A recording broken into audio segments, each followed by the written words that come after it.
quase. Eu quero pensar com você um pouquinho nessa palavra, quase. Certo? Quase. Pense nela. O quase, ele não é algo, né? O algo que ele se propõe a ser. Ele é quase. Mas também o quase não é nada. Ele é alguma coisa. Tá entendendo aí como é que é o negócio?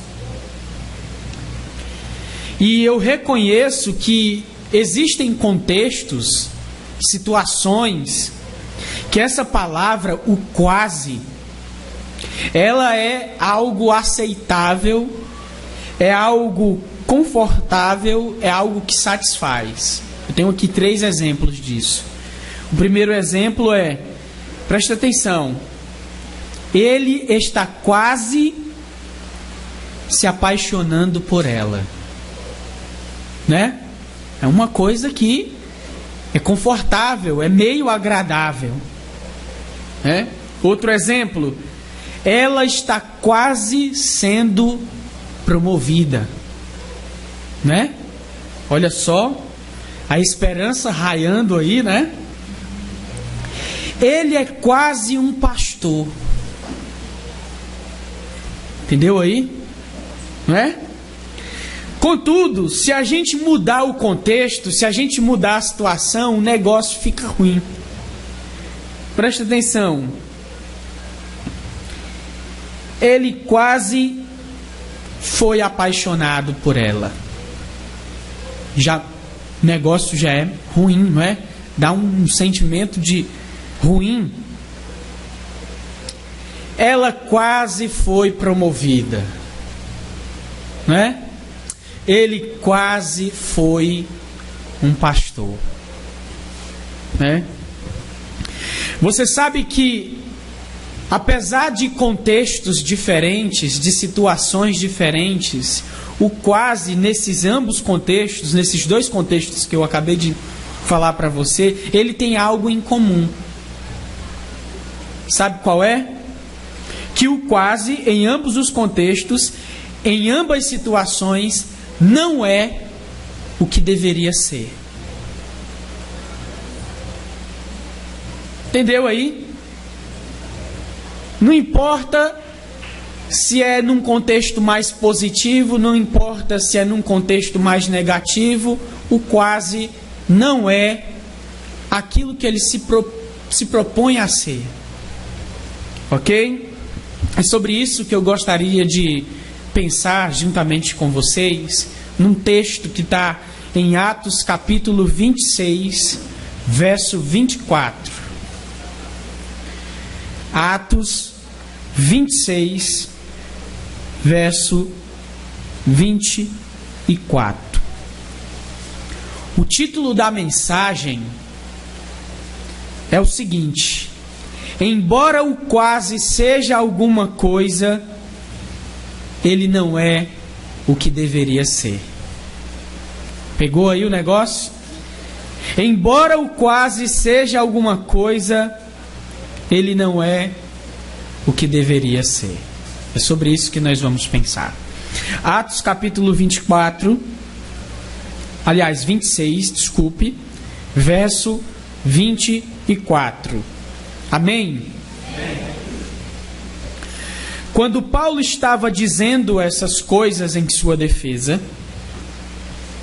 Festo o interrompeu gritando: "Você está louco, Paulo? Ficou louco de tanto estudar?"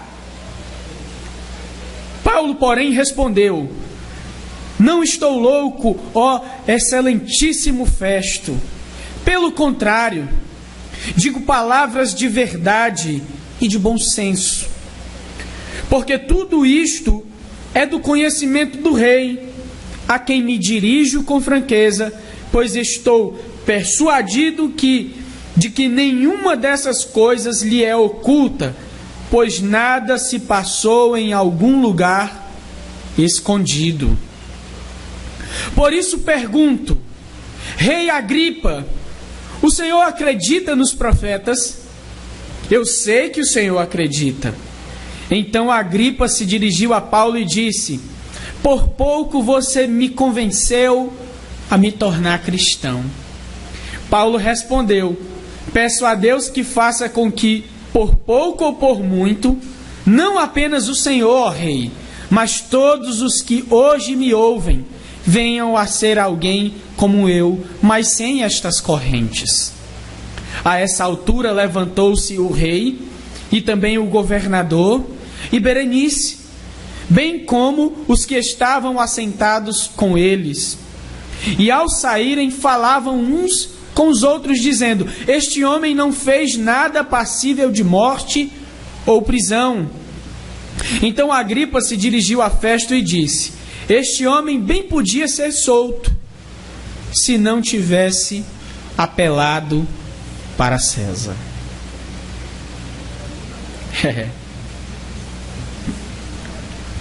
Quase. Bateu na trave, né? Bem, para que nós possamos ter uma melhor compreensão do que eu estou prestes a destrinchar aqui juntamente com vocês, com a ajuda da graça de Deus, gostaria de falar algumas coisas aqui, o que estava acontecendo, para que a gente possa meditar melhor. Bem, Paulo estava no fim da sua última viagem missionária. E quando ele estava voltando da sua última viagem missionária, ele estava com a intenção de ir para Jerusalém. Certo? Ele estava com a intenção de ir para Jerusalém. Então ele chega em Cesareia. Agora, por que ele estava com a intenção de ir para Jerusalém? Duas coisas. A primeira coisa era relatar tudo aquilo que aconteceu na sua última viagem missionária. Relatar a quem? Relatar a igreja em Jerusalém. Ok? E a segunda coisa era que Paulo estava trazendo uma benevolência, né, dos irmãos da Acaia, dos irmãos da Macedônia e das outras regiões por onde ele passou. Por quê? Porque nesse período aqui na Judeia, os cristãos, e não somente os cristãos, mas mais os cristãos, toda a região da Judeia estava passando por um período de necessidade. Estava faltando comida. Era um período de fome. Então ele estava levando para Jerusalém esses mantimentos.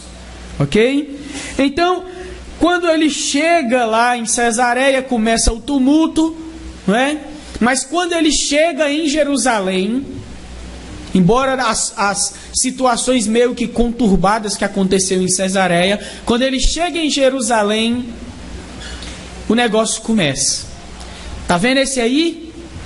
Esse aí é o que está distorcendo a fé por aí afora. Ele fala contra a lei, ele fala contra Moisés. Vamos prender ele. Prenderam Paulo. Caluniaram Paulo. Disseram que Paulo estava fazendo coisas que Paulo não fez, né?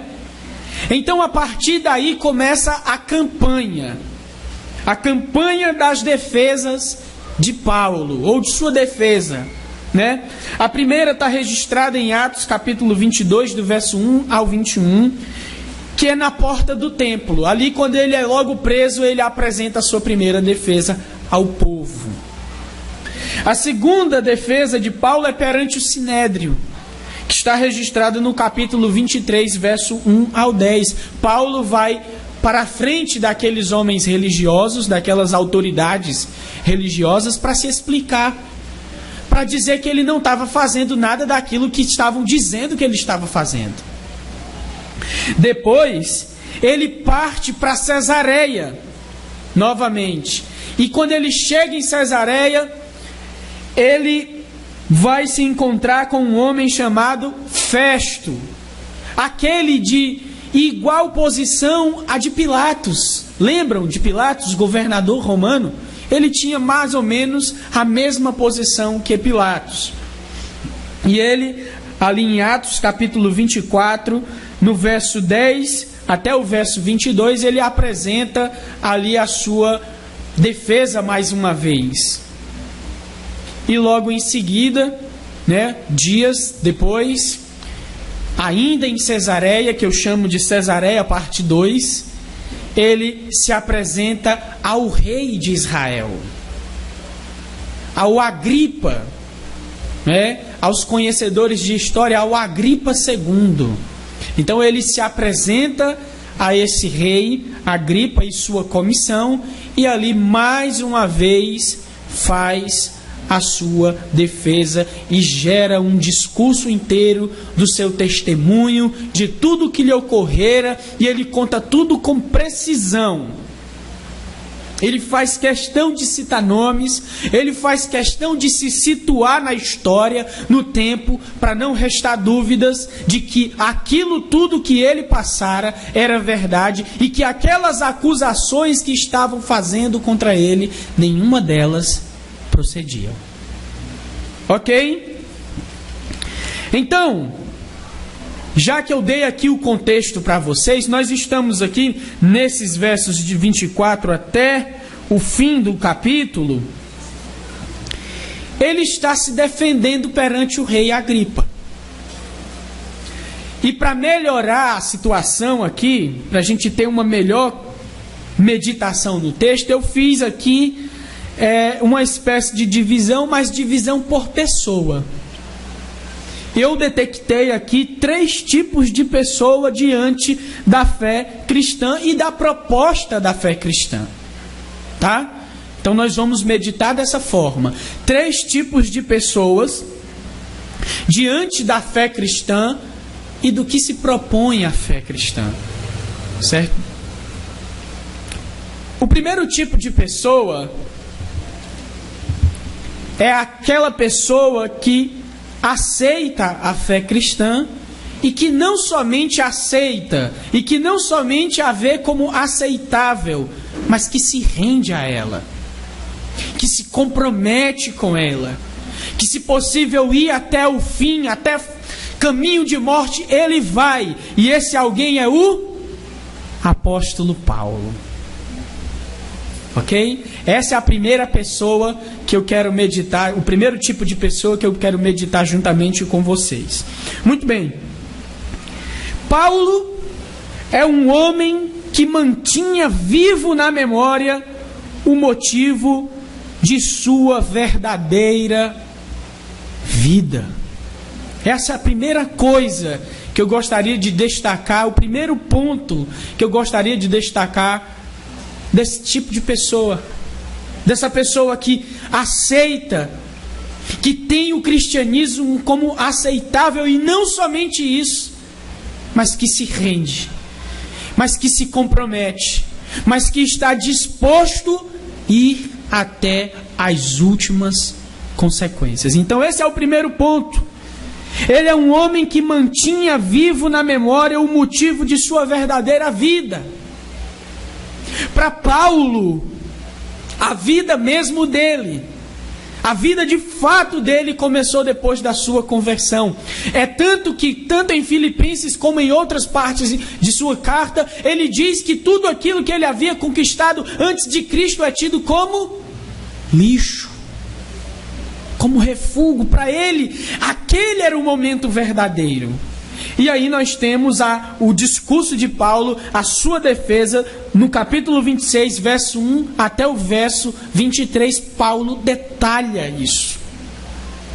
Paulo tem vivo na memória o dia em que o Senhor se encontrou com ele.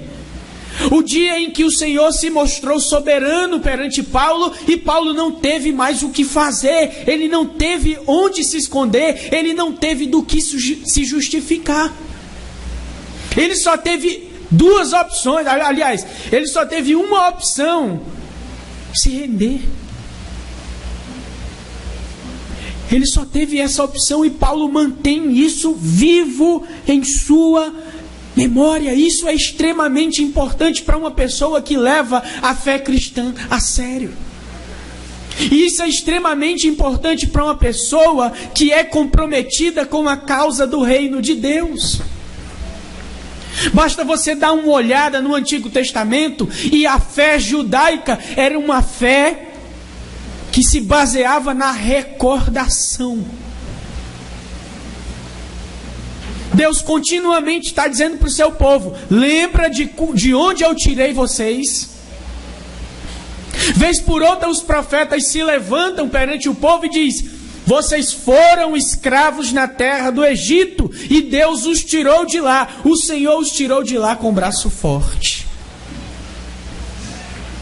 Então essa é a primeira característica de alguém que se rende, de alguém que se compromete. É alguém que não se esqueceu da sua história. É alguém que mantém vivo em sua mente o dia em que o Senhor chegou de forma soberana e disse: renda-se. E esse alguém não teve outra alternativa e se rendeu. Amém? Já experimentou ouvir alguém sincero falando do dia da sua conversão? Já experimentou? Já experimentou você contar para alguém do dia da sua conversão? Não resta dúvidas. O negócio é verídico. O negócio é verdadeiro. Você está ali, você é a testemunha. Aconteceu. Ele é soberano. E você mantém isso em sua memória. A segunda característica de alguém que não somente aceita, mas se rende à fé cristã, ao que Deus se propõe na fé cristã, é alguém que está disposto a testemunhar sobre Deus em qualquer circunstância. Não importa se é acorrentado, não importa se é com fome, não importa se é passando necessidade, se é faltando comida, não importa, ele está ali para testemunhar, ele está ali para dizer: ele é soberano em minha vida. De alguém que é comprometido, ele não quer saber, o importante é o comprometimento dele, o importante é o que o seu Senhor lhe fez. E Paulo era passando fome, e Paulo era passando necessidade, Paulo era preso, ele pregava para os guardas, e assim era a vida de Paulo. Assim deve ser a vida de um cristão, de um discípulo verdadeiro do Senhor Jesus. É aquele que não mede esforços, é aquele que se compromete mesmo e vai. É aquele em que a palavra quase não se encaixa. Ele é. Está entendendo? Ele não é um quase, ele é o algo. No caso, cristão. No caso, discípulo de Cristo Jesus. E assim é Paulo na situação. E assim era Paulo perante aquele rei, perante aquela comitiva real, perante aquele governador e muitos outros que ali estavam. Ele não quis saber se era importante. Ele não quis saber se eram caluniadores que ali estavam. Ele não queria saber. Ele queria saber era do seu compromisso com Jesus. E ele foi lá e testemunhou. Amém? Isso tem muito a nos dizer. Muito a nos dizer. Sabe por quê? Porque esse é o exemplo que nós devemos seguir. Esse é o exemplo que Flávio deve seguir. Esse é o exemplo que a Igreja de Cristo em Gereissati 1 deve seguir. Lembra o que ele disse aos Coríntios no capítulo 11, verso 1? Sede meus imitadores, assim como eu sou de Cristo. Lembra de Cristo? Ele foi fiel até e morte de cruz. Esse é o discípulo. O discípulo que cola no seu mestre, o discípulo que vê o seu mestre como exemplo máximo, é o discípulo que não olha para um lado, não olha para o outro, não olha para si mesmo, mas olha para o seu mestre. E vou seguir o meu mestre, eu vou seguir ele, nem que seja até a morte. porque eu sou comprometido com Ele. Eu não sou um quase. Eu sou o discípulo de Cristo Jesus. Eu não sou comprometido comigo. Eu não sou comprometido com o que o mundo diz. Eu não sou comprometido com sei lá mais o que. Eu sou comprometido com Cristo Jesus. E é somente Ele que importa. Se Ele vai para a direita, eu vou. Se Ele vai para a esquerda, eu vou. Se Ele morre, eu vou morrer. Se Ele foi ressuscitado, eu vou ser também. É assim. E isso nos deve encorajar. Isso nos deve encorajar. Isso deve fazer com que os meus passos na fé cristã, enquanto eu aguardo o retorno de Cristo Jesus, sejam cada vez mais firmes. Sejam cada vez mais firmados. Porque foi o que Paulo fez. Porque foi o que Jesus fez. E mais, pelos passos firmados de Jesus, nós fomos sarados, né? Pelas suas pisaduras nós fomos sarados. E Paulo trilhou a mesma pegada. E ele diz para os coríntios, e por que não para nós? Sede meus imitadores, assim como eu sou de Cristo Jesus. Amém? Mas tem um segundo tipo de pessoa. Certo? Tem um segundo tipo de pessoa. E esse segundo tipo de pessoa é alguém que é alheio a isso. Que é alheio à fé cristã. Que não está nem aí para a fé cristã. Certo? Alguém que nem conhece a fé cristã. Se a gente fosse colocar em outros termos aqui, alguém que é mundano, por assim dizer. E esse alguém está representado na pessoa do governador Festo. Na pessoa do governador Festo. E eu gostaria de destacar duas características desse alguém que é alheio. Certo?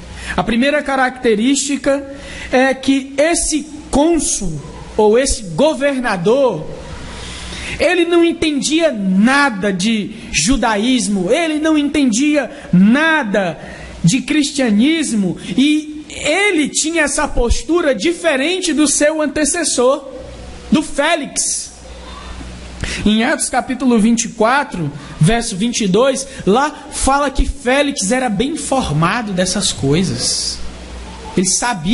Ele sabia da fé judaica, ele sabia dos cristãos, ele sabia do que estava se passando por ali. Esse aqui, ele não estava nem aí. Ele não estava nem aí. E aí vem o ponto 2 que eu gostaria de destacar. A segunda característica desse alguém que é alheio à fé cristã. Ele, além disso, era um zombador da palavra. Era um zombador. Note o verso 24. Quando Paulo estava dizendo estas coisas em sua defesa, Festo interrompeu, gritando: você está louco, Paulo?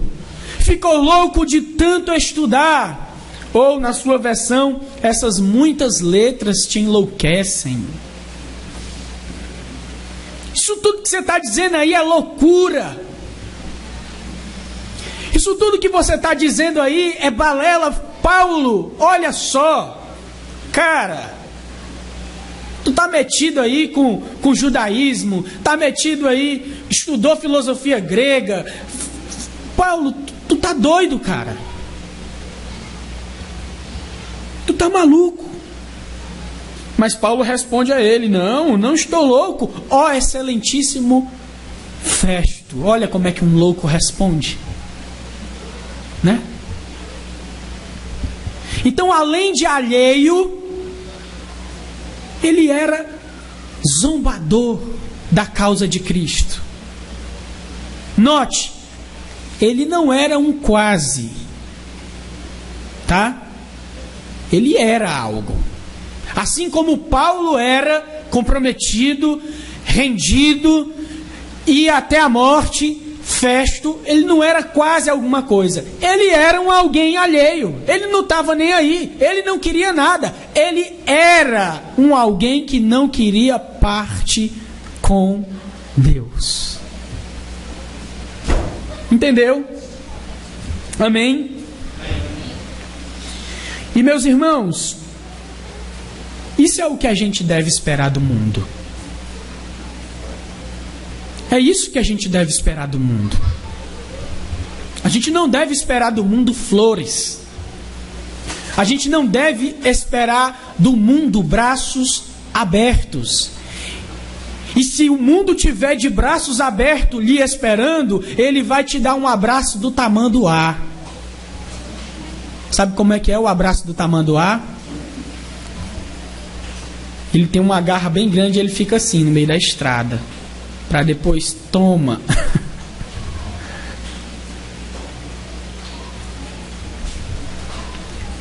O que Festo fez, é isso que nós devemos esperar de um alguém alheio a Deus e suas questões.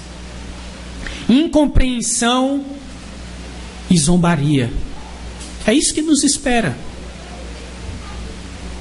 Se em algum ponto nós, a igreja do Senhor Jesus Cristo, ou somos apreciados pelo mundo, não é por alguma coisa no próprio mundo, alguma mudança ou alguma coisa em nós, porque nós expressamos assim o evangelho de forma, inteligentíssima. Não, é simplesmente por causa da graça de Deus que interviu naquele coração. É simplesmente porque a graça de Deus foi lá e irrompeu. Se a gente é apreciado de alguma forma, é por causa disso. Porque o que nos espera é incompreensão e zombaria. Mas quer saber de uma coisa? Mesmo assim, mesmo esperando incompreensão, mesmo esperando zombaria, nós somos ordenados a ir até eles. Nós somos ordenados a ir até eles. Paulo sabia que o mal lhe esperava. Lá na região lá da Cesareia, um profeta chamado Ágabo falou para ele: olha, tu vai ser preso lá. Paulo sabia disso. Paulo sabia que lhe esperava hostilidade, mas ele mesmo assim foi. Porque assim o Senhor o enviou. Do mesmo jeito é o que deve acontecer conosco. Mesmo a gente sabendo que incompreensão e zombaria nos espera, nós somos ordenados a ir como ovelhas ao matadouro. Como Paulo faz a descrição lá em 1 Coríntios capítulo 4, verso 10 ao verso 13. Ele fala que eles são atribulados, ele fala que eles são a escória do mundo. Enquanto eles lá estão recebendo mantimento, roupa, eles andam no contrário.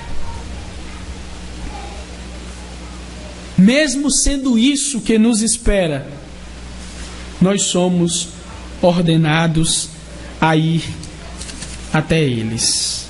Amém? Grave isso. E tem um terceiro tipo de pessoa.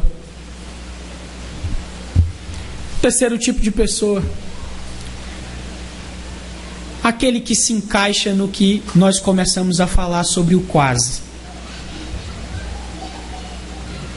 Aquele que muitos pregadores ao longo da história da igreja rotularam ele de o quase cristão. Aquele que era alguma coisa, mas não era o que deveria ser. E esse alguém é o rei Agripa. Está vendo aí? Rei Agripa. 3 coisas eu queria falar aqui em relação a esse que foi o quase cristão. A primeira coisa é que esse quase cristão, era um alguém familiarizado com a tradição judaico-cristã. Era um alguém que sabia. Não era um alguém alheio como Festo. Era um alguém que sabia. Um alguém que sabia dos judeus, sabiam do que criam os judeus. Um alguém que acompanhou o movimento cristão. Um alguém que sabia quem eram os cristãos e sabiam no que eles acreditavam. Não era um alguém que não sabia de nada. Era um alguém que sabia. Tá? E daí os versos 25 a 27 que provam. Paulo disse o seguinte: não estou louco, ó excelentíssimo Festo. Pelo contrário, digo palavras de verdade e de bom senso. Ou seja, o que eu digo é verdade e pode ser provada. As minhas palavras podem ser provadas. Porque tudo isso é do conhecimento do rei. Ele está apontando para o Agripa. Ele está dizendo, olha, tudo isso que eu disse, ele sabe. O rei Agripa sabe. Aí ele diz, a quem me dirijo com franqueza? Pois estou persuadido, ou seja, eu estou certo de que nenhuma destas coisas, que coisas? Tudo aquilo que ele falou no seu discurso, no seu testemunho, na sua conversão, no que Jesus fez na vida de Paulo e fez através de Paulo. Nenhuma destas coisas lhe é oculta, pois nada se passou em algum lugar escondido. Por isso, pergunto, Rei Agripa, o Senhor acredita nos profetas? Aí Paulo não deixa nele dizer assim, ó, sim, ele vai logo respondendo, para não dar tempo. Eu sei que o Senhor acredita.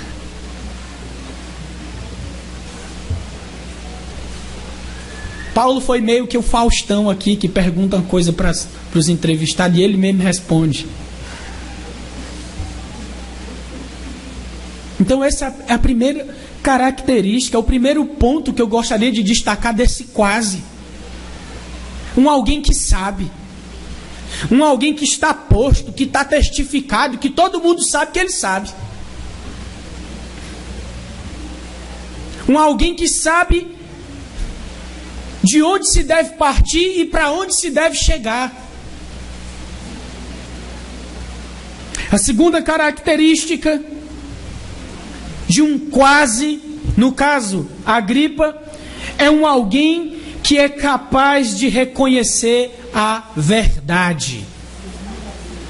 Um alguém que é capaz de reconhecer a verdade. Versos 30 ao 32. A essa altura levantou-se o rei e também o governador e Berenice, que era a irmã dele, bem como os que estavam assentados com eles, e ao saírem falavam uns com os outros, dizendo, este homem não fez nada passível de morte ou prisão. Então Agripa se dirigiu a Festo e disse, este homem bem podia ser solto se não tivesse apelado para César. Ou seja, ele identificou que o discurso de Paulo é verdadeiro.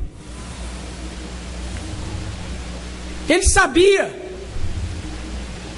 Ele sabia sobre os profetas e o Paulo mesmo diz para ele, crê nos profetas? Bem sei que você acredita. Um alguém que reconhece a verdade diante dos seus olhos. Vamos construindo a figura do quase. Mais uma vez, não como Festo, o zombador, o que dizia que o que Paulo estava lendo, o que Paulo meditava, o que Paulo buscava, era algo que enlouquecia. Diferentemente de Festo, Agripa não. Agripa sabia conhecer a verdade. E é mais uma característica do quase.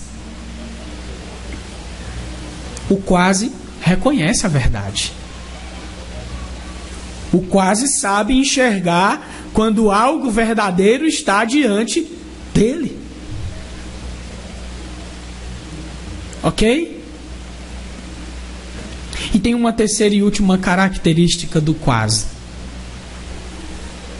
O quase é um alguém que apesar de ser familiarizado, de conhecer bem a doutrina, vamos colocar dessa maneira, apesar de alguém, de além de conhecer a doutrina, saber que aquela doutrina, saber que aquilo tudo ali é verdade, mas o quase também é alguém que não quer se comprometer. Alguém que não quer se comprometer. E está aí o verso 28 para você e para mim ver. Então Agripa se dirigiu a Paulo e disse: por pouco você me convence a me tornar cristão. Ele não quer se comprometer. Ele tem coisas que um cristão tem.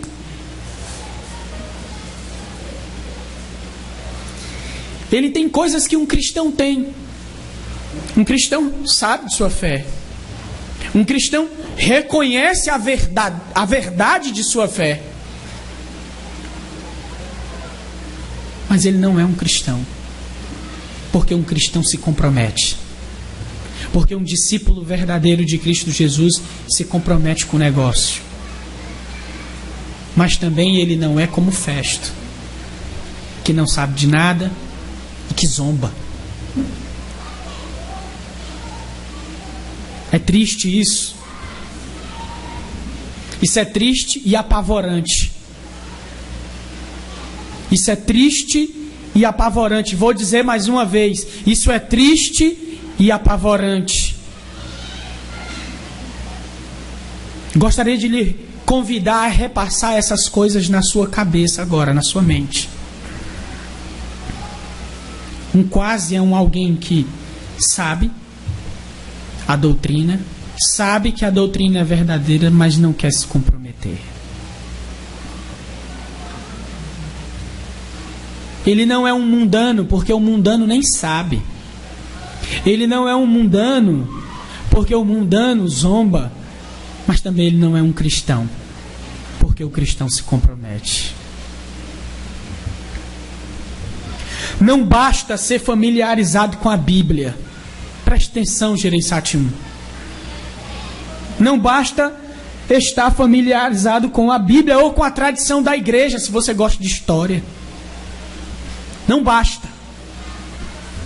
Não basta reconhecer como verdadeiro a morte de Cristo Jesus, a sua ressurreição, as promessas das Sagradas Escrituras, Deus e sua existência.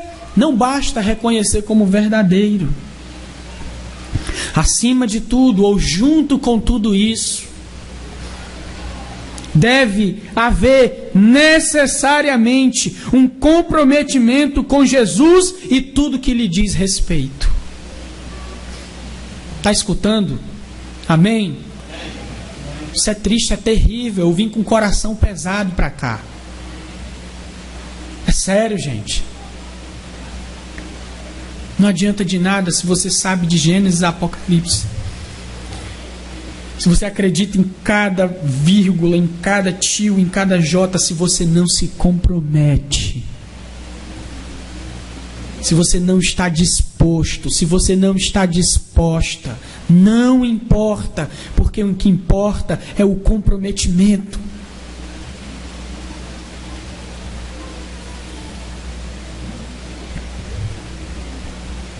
Você pode ser alguém que tem um saber teológico, saber toda a dimensão das coisas inescrutáveis, mas se não for comprometido, como diz Mateus capítulo 16, verso 24, aquele que quiser vir após mim, negue-se a si mesmo, tome sua cruz e siga-me. Se você não tiver isso, meu chapa, já era.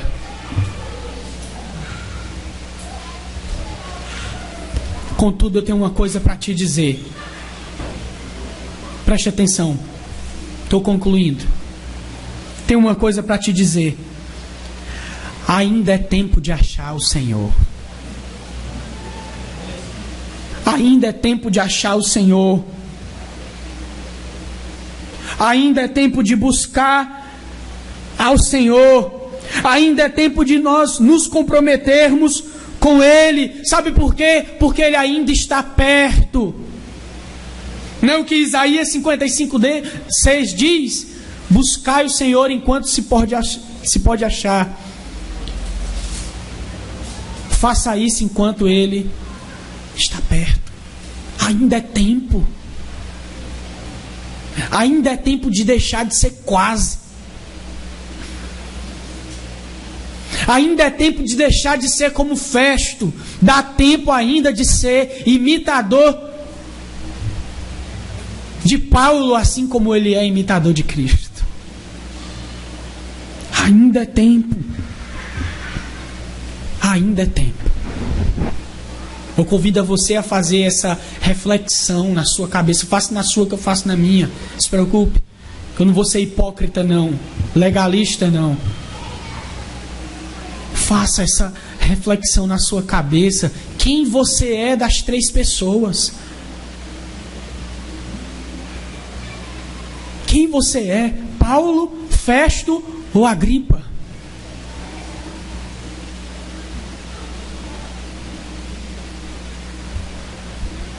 Agripa, ele poderia ter terminado essa história aqui bem, mas só que as suas prioridades eram outras.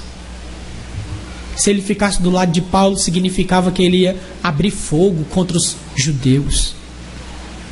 Qualquer palavra em falso qualquer passo em falso que Agripa dissesse ali ia ser ruim para a sua política, para a sua aceitação perante o povo. Então significa que o Agripa tinha outras prioridades. Mas a história não terminou bem para ele. Ele sempre será lembrado como o quase. Se você colocar no YouTube ou ir numa livraria, o pessoal lembra mais de Agripa do que propriamente de Paulo nessa passagem. O pessoal lembra até do Festo. Aliás, não lembra nem do Festo, mas lembra do Agripa. O quase. Aquele que bateu na trave. Essa não é a vontade do Senhor para a vida dos seus servos. Jesus não foi para uma cruz morrer e 3 dias depois para que alguém fosse quase salvo. Jesus não passou 3 anos e meio de ministério aqui na terra, falando, reunindo pessoas, reunindo apóstolos, para que homens e mulheres no futuro, ou até mesmo naquele tempo, fossem quase seus discípulos. Tiago, o primeiro mártir, não foi decapitado. Pedro e os demais apóstolos, esse mesmo Paulo, não fizeram o que fizeram para que houvessem muitos quases por aí.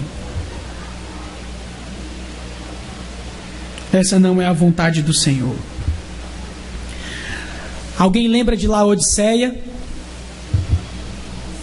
Lembra? Apocalipse capítulo 3, verso 15 e 16. Alguém lembra de Laodiceia? O que foi que o Senhor Jesus falou para aquela igreja? A igreja que estava em Laodiceia. O que foi que o Senhor Jesus falou para ela? Ah, se você fosse quente ou se você fosse frio, porque você é morno, eu estou a ponto de vomitar-te. Tentando aqui fazer uma adaptação, Laodiceia era a quase.